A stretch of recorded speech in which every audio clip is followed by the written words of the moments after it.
can't swim backwards. So they won't be able to come back and let go of the tongs. They just have to keep moving forward. And you don't want to wrestle with them for two reasons. Number one is that their mouths are very delicate on the inside. You don't want to hurt them. Number two is you're not going to win a tug of war with a 300-pound shark. So you just let the tongs go, and they'll just float to the top. And you'll notice some of these columns have the word fast written. Who knows what that means? Anybody? Okay, 5 kids coming to 240 pounds. Maybe we can get one more. How about you, Chet? Okay. Oh! 310 pounds. 6 good-sized kids, 310 pounds, and we are still 55 pounds less than Calypso the sea turtle weighs all by herself. Tastes good to us. It only tastes good to the fish. Because our turtles and our fish would eat things like seaweed, and they would eat algae, and so this is a good substitute. We're calamari. Can I touch it? No, you're not going to touch it. He's nice and gooey. I want to touch it. This guy, They're tuna fish.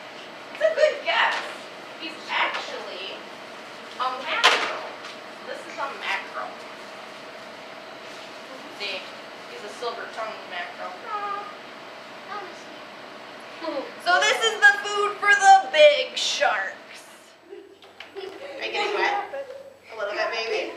So we have shelter over our heads. We all need shelter. Sea's gray. Is it really dark or is it really bright at the bottom of the ocean? The very bottom of the ocean. Is it light or is it dark?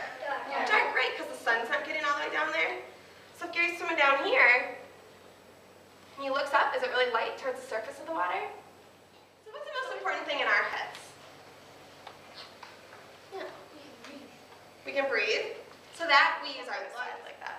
We'd be spinning in circles. So it helps us stay straight up in the water like that. What other fish are we missing? So is this right or wrong? Wrong. This is right or wrong? Right.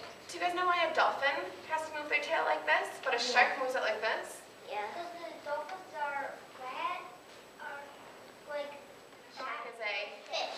So a dolphin needs to get to the surface of the water to breathe. So if he moves his tail like this, is it going to help him get up faster? Yeah. Yeah. So if you move it like this, he can get up to the surface faster. But Gary doesn't have to worry about that.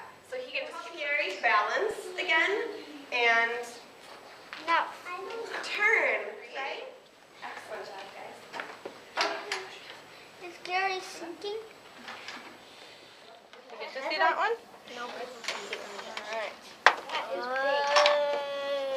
is Here's something kind of cool. big. So this one is another shark part. This is actually a shark's brain. Yeah. That's the brain? That's his brain. They're small, but they're really smart. Do you think they're really smart? Yeah. Do you guys know how big your brains are? You ever done this experiment? That's how big your brain is? It's the size of both your fists. He's right. I knew it. Or mermaids' purses. That's what the sailors used to call them. These things used to wash up on the beaches, and of course, what could they be? They have to be mermaids' purses. I knew it. This guy in the jar is called a pot-bellied seahorse. He's got a big pot belly.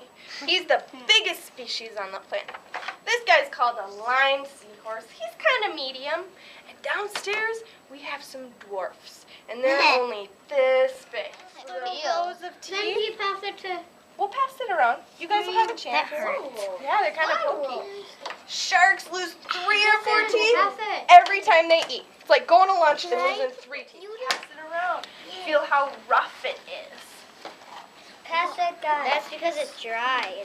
It's actually because sharks have teeth on their skin. They're called dermal denticles. It's not a seahorse. Squid? No, it's part of something actually.